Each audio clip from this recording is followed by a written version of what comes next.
அஸ்ஸலாமு அலைக்கும். இன்னைக்கு நான் எங்கள் அக்கா வீட்டுக்கு போயிருந்தேன். அக்கா சொந்த வீடு கட்டி இப்போ தான் புதுசாக வந்திருக்கா. 1 இயர் கூட ஆகலை. அவளோட வீட்டை ஒட்டியே ஒரு காலி இடம் கிடந்திருக்கு. அந்த இடத்துல நிறைய செடி வச்சுருந்தா. பார்க்கவே அழகாக இருந்தது. நானே ஒரு செடி பைத்தியம். என்னென்ன செடி வச்சுருக்கான்னு உள்ளே போய் பார்த்தேன். பார்க்கும்போது தான் தெரிஞ்சது. பன்னீர் ரோஸ் ஃபர்ஸ்ட் எடுத்ததுமே பன்னீர் ரோஸ் வச்சுருந்தா. பார்க்க அழகாக இருந்தது. அடுத்து சாதா மல்லி வச்சுருந்தா. அதுவுமே நிறைய பூத்து பறிச்சிட்டேன்னு சொல்லியிருந்தா. அப்புறம் பார்த்தா ஒரு கிர்னி பழம். எனக்கு அப்படியே ஷாக் ஆயிட்டேன். இதே மாதிரி நம்மளும் பக்கத்தில் வச்சுருந்தா அதில் பூ பூக்கிறது கூட கஷ்டங்க. குட்டி பசங்கள்லாம் வந்து பறிச்சுட்டு போயிடுவாங்க. இல்லை மாடு வந்து இலையெல்லாம் சாப்பிட்டு போயிடும். வளரவே விடாதுங்க. ஆனால் இவன் நிறைய செடி வச்சுருந்தா. இந்த கத்திரிக்காய் செடி விதை நான் தான் வாங்கி கொடுத்துருந்தேன்.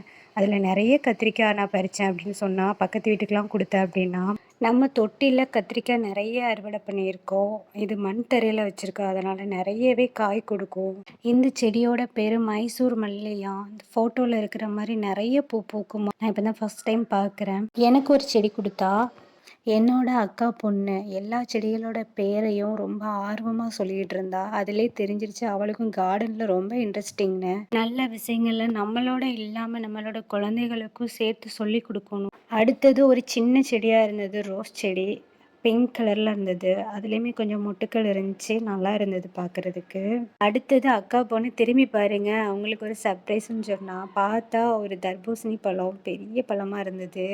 இந்த வீடியோ பிடிச்சிருந்துச்சுன்னா லைக் பண்ணி நம்மளோட சேனலை சப்ஸ்கிரைப் பண்ணி வச்சுக்கோங்க. நல்ல நல்ல விஷயங்களை ஷேர் பண்ணுறேன். நெக்ஸ்ட் வீடியோவில் பார்க்கலாம். தேங்க்யூ ஃபார் வாட்சிங்.